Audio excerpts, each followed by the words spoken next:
The blessings you don't count. I've tried very hard to learn how to count blessings. I have a good friend named Cal Wick. He's lives in Delaware. Sorry, Cal. He's an entrepreneur, recently retired. He's a humanitarian, and he's ordained Episcopal priest for like 40 years. Priest. He was reading Abram Hessel's book, Sabbath, and he said, I learned some really good things there, but one of the things he does is his Sabbath is Friday, Saturday, and Sunday. And in his Sabbath, he only gives prayers of thanksgiving. He holds his petitions off for Monday through Thursday. Can you imagine if you count 3 days of counting blessings only? I've trained myself intentionally that when I see good things, poetry in all of its forms, mentally I say, see what God hath wrought. See what God hath wrought. All of those are ways of seeking to see. They're counting. I know for a surety that blessings you don't count. I've tried very hard to learn how to count blessings. It sounds to me, Al, that you've been somehow practicing that ever since you were a little boy, because how you described, you came from every excuse to not have a good life. And even in your childhood, going through these foster situations for 42 or however many that were, and different homes and different teachers and back and forth, and seeing, well, how great that was, what an opportunity that was. That seems like that's the attitude you're describing it. And again, you see what God hath wrought. I mean, clearly you can't come out of my background without feeling blessed.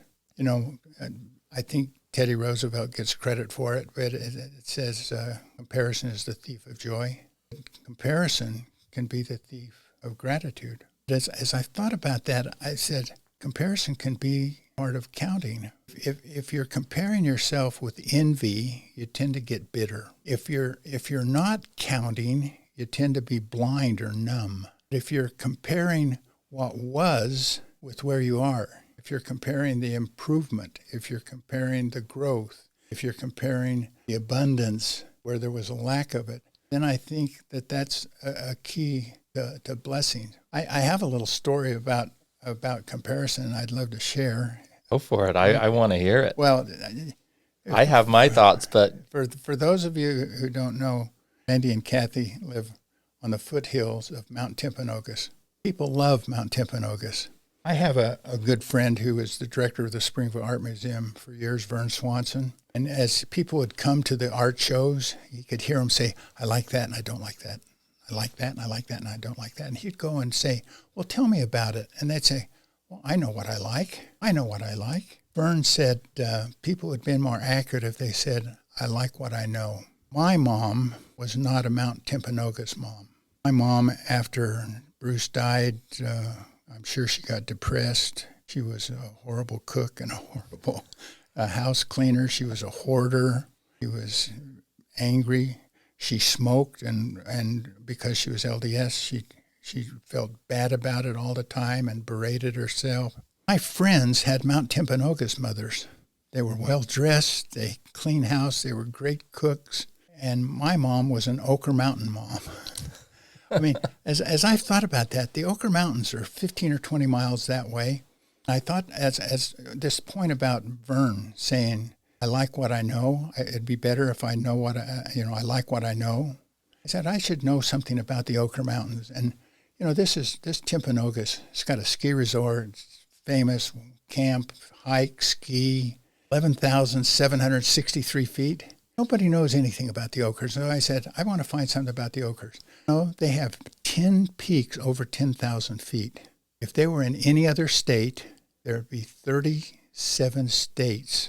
Those would be the 10 highest peaks. They would have ski resorts, they would have all kinds of stuff. I thought to that, shame on me. As I thought about it and grew over the years to know my mom, one of the things that surprised me is I called my mother. My friends called her mom because they saw that she was friendly and smiley and a great listener and served them. I couldn't see that. I couldn't count that as blessings. But over the years, I came to know my mother a lot better and appreciate the fact that I needed to have gratitude, that I did appreciate all that she had done for me, all that she had gone through, all that she had survived from. And yet people that knew my mom better than I knew during those years were dear friends, would have done anything for my mother. But it took me a while to learn that I'm going to be more grateful if I can actually know and learn and discover. I think that's part of counting too. So when we count at that level, we're more likely to be grateful. Yeah.